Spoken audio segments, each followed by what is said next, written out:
A new report by a professor at Ashoka University, which has now distanced itself from the report, suggests that there may have been electoral rigging in the 2019 elections, with the BJP winning a disproportionately high number of close contests. In his analysis, the professor suggests that this was done by electoral manipulation, not by precise control, where the BJP worked extra hard to get a favourable report. The report has been entirely debunked by the BJP.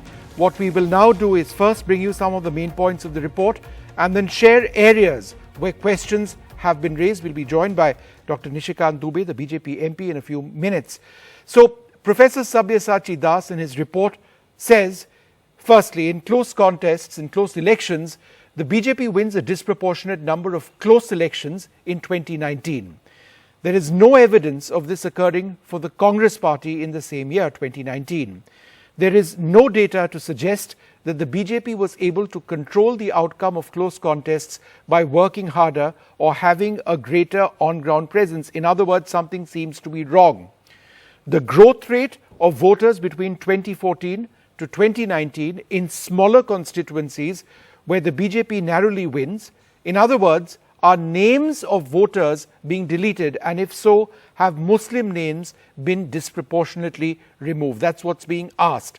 There's a discrepancy between two lists produced by the Election Commission, one vote on vote counts.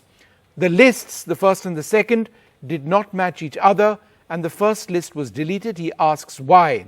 He says that there is discrepancy between the lists in that data jumps in places where the BJP has won contests by a close margin. Now, the BJP, he says, gained about 11 additional seats in 2019, not enough to win the elections. And therefore, the point that is being made is that even if there is alleged manipulation in even one seat, then it goes against the spirit of democracy in the country. Now, the report has been debunked by the BJP and analysts who say that the conclusions of polls being fixed discount key variables. So what are they arguing?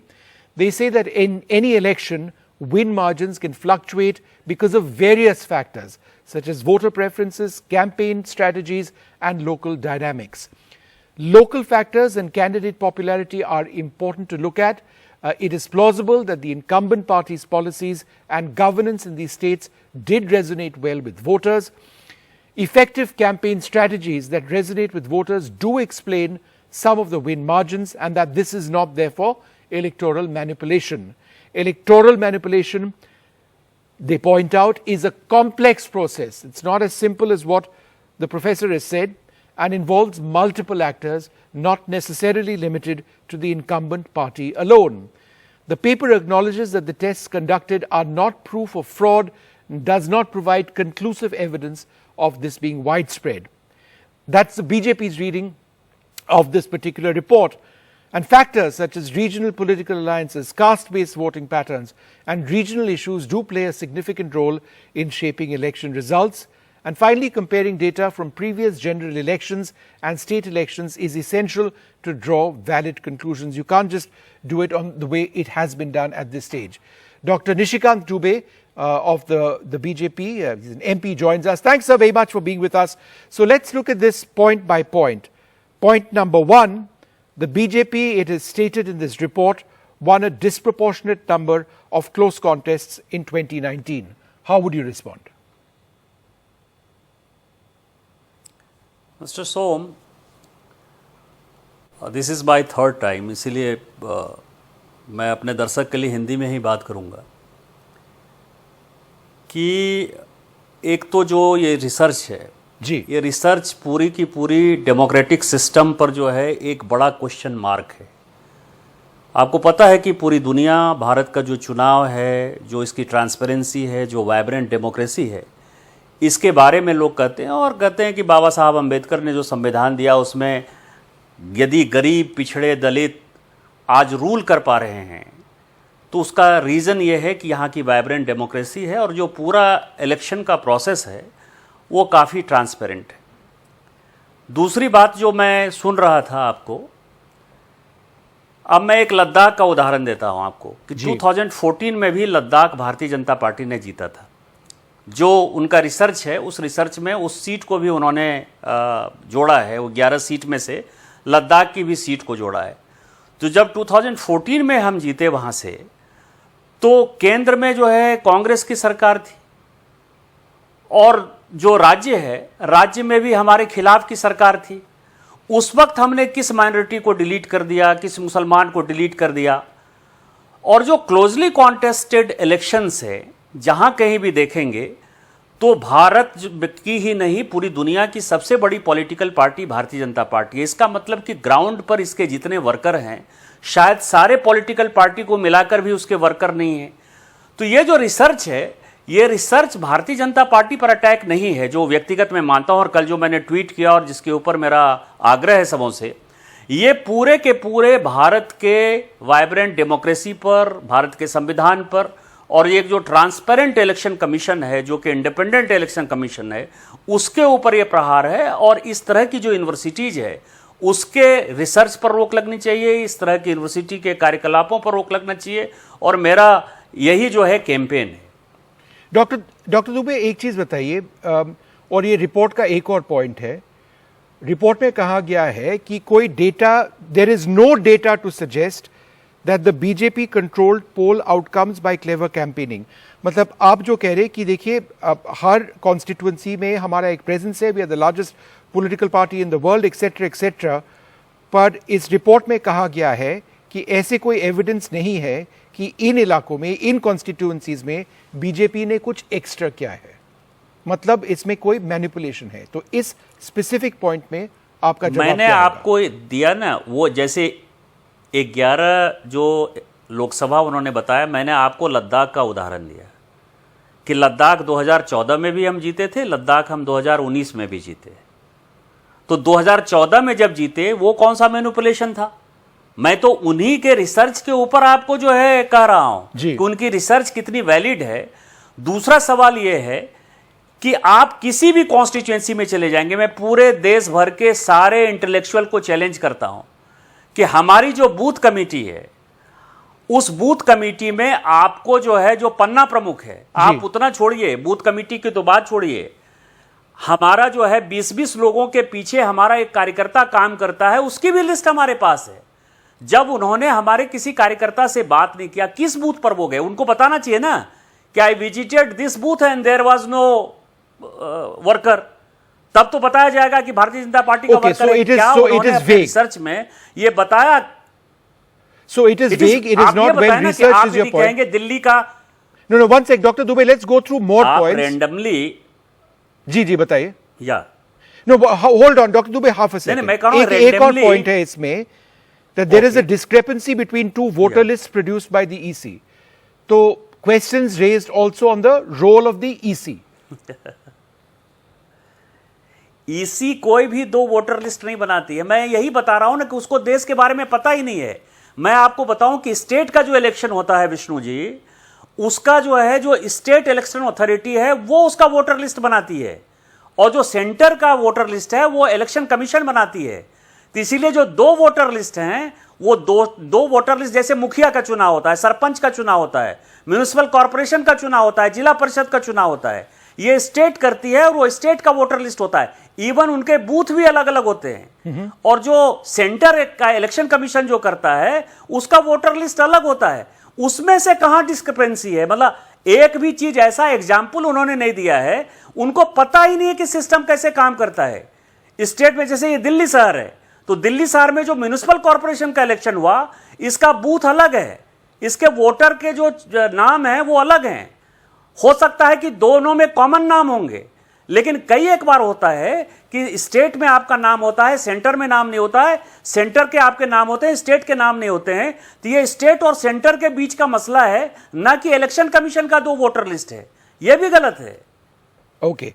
All right, Dr. Dubey, thanks very much for sharing, your perspective on this particular report, pointing out what you believe are inadequacies in this report. Thanks very much indeed. Joining us now, Salman Soz of the Congress, Amitabh Tiwari, a political strategist and commentator, Sajjan Kumar, he's a political scientist and a fellow at the Nehru Memorial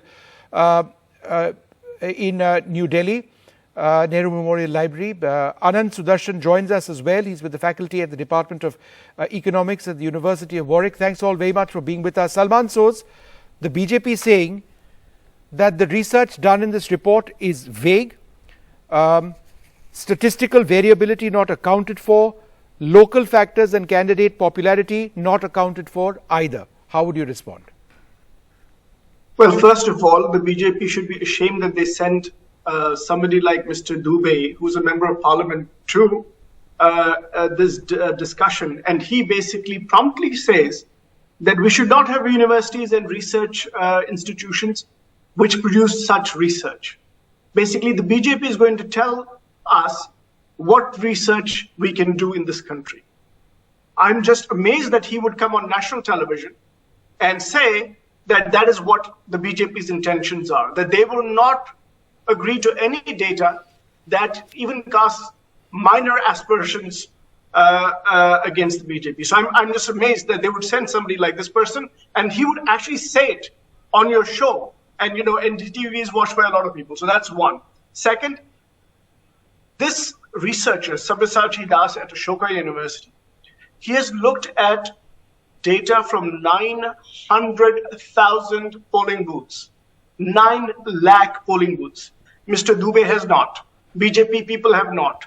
They have this very reductionist kind of strategy. Oh, by the way, did you look at the Ladakh seat? That is what, I mean, how can he talk about one seat and, you know, then his whole research is wrong. He has looked at 9 lakh booths data. Now, he has found many things, and you've actually summarized them fairly well. Interestingly, he talks about certain things which were actually pointed out in a Quint report in 2019. And what did the Quint say at that time? The Quint said that there is an EVM vote count mismatch in 370 plus seats. And the Election Commission refused to explain why. Basically, the mismatch was between the votes that were polled and the votes that were counted in EVMs. Now, Mr. Dubey, when you asked him this question, he did not understand the question. He went in a different direction altogether because they have not read what this report is trying to say. Now, when you talk about BJP people and others saying that there can be many different factors, and of course there can be many different factors, but what researchers do is they control for other factors to zero in on certain factors. So that is what researchers are supposed to do. These people don't understand and they try to mislead the country. Now, in Mr. Dubey's world, India is a glowing example of democracy. Meanwhile, and he talks about how the world recognizes it as such, but Mr. Dubey does not recognize international ratings, which basically say that India is an electoral autocracy. Okay, so Salman, let's focus on this report, and we can talk about India's international ranking later on. But let me just Salman, hold on for a moment. Sajjan Kumar, just a couple of points mentioned by Nishikant Dubey. Firstly, you may disagree with a piece of research, and you have every right to criticize it one way or the other. But do you believe that institutions like Ashoka need to be targeted? These are institutions which provide high quality research. There will be reports you disagree with. By all means disagree. But should institutions be targeted? Should they be shut down? No, certainly not. I mean, institutions are the places where we nurture diverse opinion, diverse research. So certainly targeting the institution is not the kind of response we expect. Even though here the problem in this research is not about the findings. Findings are okay that BJP is winning most of the closely contested seat. The problem is that research is about questioning your own biases also, not endorsing it. When you find that the conclusion is inherent within the very premise, that is the problem. And this research is problematic for the simple reason that when it points out that there has been certain outcomes wherein BJP is winning disproportionate number of the seats, it goes into a broad kind of allegation, though it says that it has started from the 6th Lok Sabha 77 to 17th Lok Sabha, that is 2019. But the finding is saying that 2019 was unique. Now the point is, 2019 is unique, closely contested. How do you know it was a closely contested state? Because you see the margin of victory is less. Now, the margin of victory of a seat is an ongoing process. A seat may be comfortable for a party 2 months before the election, but due to certain modes of campaigning, many other factors, by the time of election, it may be closely contested. So you cannot take the variable as a frozen variable, as if all the closely contested seats were there. Then the inferences and the conclusion that the researchers, draws should have been that this hypothesis that there were wide-scale electoral manipulation, there is a thin evidence, because if you go through the report, yes, it says that it's 9 to 18 seats. But on the other hand, if you get the impression, the report gives the impression as if it's not only a manipulated election, all the institutions of the state, be it election commission, be it the state officials who are presiding over the election, they all are compromised. And therefore, the kind of, it seems some sort of a activism which is inherent within the academic analysis, and that is unfortunate, but that should not be a ground to target shutting the down academic institutions. Okay, Anand Sudarshan, two questions. Firstly, should universities be targeted for research papers like this? And secondly, if you go through the report itself, some of the counter arguments are that there is insufficient evidence to suggest that the tests conducted in this paper prove a fraud. In other words, fraud has not been sufficiently proven, and that regional dynamics like alliances cast can impact poll outcomes, and that has not been factored in adequately. So do you believe that the research is inadequate? Now, second question, and the first question, should institutions be targeted?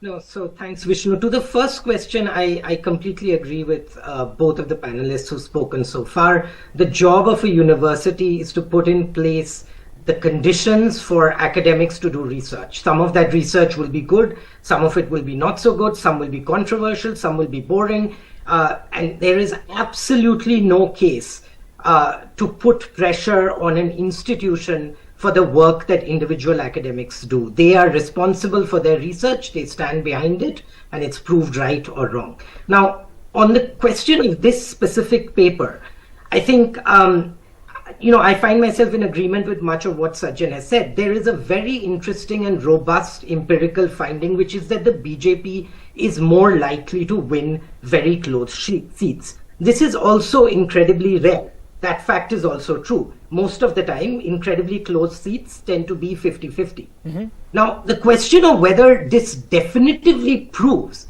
that there is manipulation, though, is a leap the paper makes that I think it makes it really mostly in the title. So in the actual text of the paper, it's more nuanced. The title is less nuanced. But that leap is difficult to make. For one reason is that if a party has a very strong ground game and is able to see when an election is close and then get its vote out towards the end, most of the empirical facts you see in this kind of paper, including potential updating of how many people voted, including the fact that they will win more closed seats, it's not going to show up in exit polls because all of this action is happening after any exit poll has been done, which tends to happen early in the day. So that's a plausible hypothesis. And I think the presence of that plausible hypothesis means that the paper needs to say, we see this happen. Why does this happen? There are at least two reasons. There may be more. And we need to be very careful before we say in a democratic system that fraud is the more likely reason. So I think the paper could have in its title been more nuanced. But I'm glad it was written. I think the Election Commission puts out a lot of data. We need people looking at that data. And then we need people critiquing the results of that research. So I'd say I would congratulate the author for at least, as Dr. Soha says, looking at those you believe that you don't draw the same conclusions. Amitabh, when you go through the data and the research which has been done over there and the tests that the data has been put through, do you believe that there is sufficient evidence to prove manipulation in close contests being won by the BJP in certain constituencies? No, I don't think there is sufficient evidence to prove, because data cannot study the impact of qualitative steps taken by the party, which is like a campaign. Campaign cannot be analyzed by data. Correct. Number one. Number two, what is a close contest? Perhaps that is not defined. I would say a close contest is a contest where a party wins a seat by less than 5% vote margin. 98 seats were decided by this in 2019. BJP won only 43. Salman Sozi is talking about 373 seats on which there was a discrepancy between the votes polled and the data. But how many of those were won by the BJP? That number is not there. The Quint article talks about 4 or 5 seats, and all of them were actually won by the DMK in Tamil Nadu. So what is happening is that if you see it also says that a lot of seats BJP is winning in states where it is in power. But if you see the data of the 303 seats won by the BJP, more than 1/3 of that seats is won in states where BJP locally was not in power. Like MP, Rajasthan, Chhattisgarh, they had lost those states. Right. West Bengal, it had lost the state. Correct. So, and if we apply this logic to the state elections, then if you see the record of BJP, in fact, it has been disastrous in states where it has been in power, because it has been losing more states where it has been power than winning states where it is actually in the opposition. Sure. But this focuses, Amitabh, on specific constituencies. On 11 seats. And not at the broader state level. Yeah, so and the impact is on 11 seats. So 11 seats, it's not going to significantly. Okay, in fact, that I get that point. And Salman, therefore, obviously, even if there is manipulation in a single seat or by a single official, that goes against the spirit. But the bottom line is that this says that only 11 seats probably have been impacted. So therefore, I mean, that wouldn't change the election outcome one way or the other. Is that some sort of a small consolation? No. That's the point is that there is no question that the BJP was going to win that election because they won 303 seats. So that's not the issue here. The issue is that some researcher has dug up a lot of data and put forward his views, his research, which will be peer reviewed at some point, I'm assuming. But it gets BJP into a tizzy. The reason it gets BJP into a tizzy is because of the following. The Association for Democratic Reforms, it's an NGO that tracks political parties, basically reports that the BJP gets more money than 3 times more money than all other national parties combined, right? Not just Congress, not just Trinamool, all national parties combined. That money is only half of the money that the BJP gets.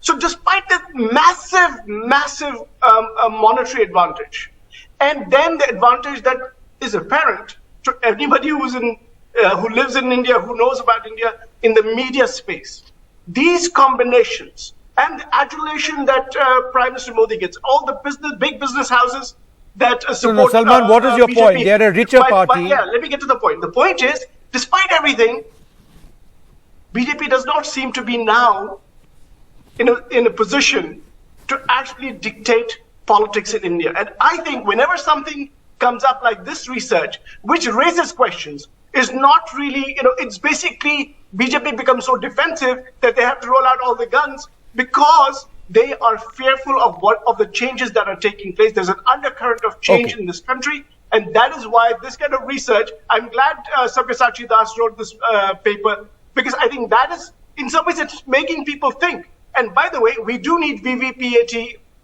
verification of all votes. Then we will see what happens in this country. All right. Look, out of time on this debate. We did reach out to Professor Das to join us on this, but he chose not to be a part of this debate. A huge controversy over here. But I think all our panelists over here in this debate feel that, you don't hit out at an institution. You don't look to shut it down because there's a report that you disagree with. I think it is in the national interest, if we speak about nationalism, to support institutions for research, even if controversial. Disagree by all means, but don't shut down. But lots of questions asked about this particular report, as we have seen in this debate.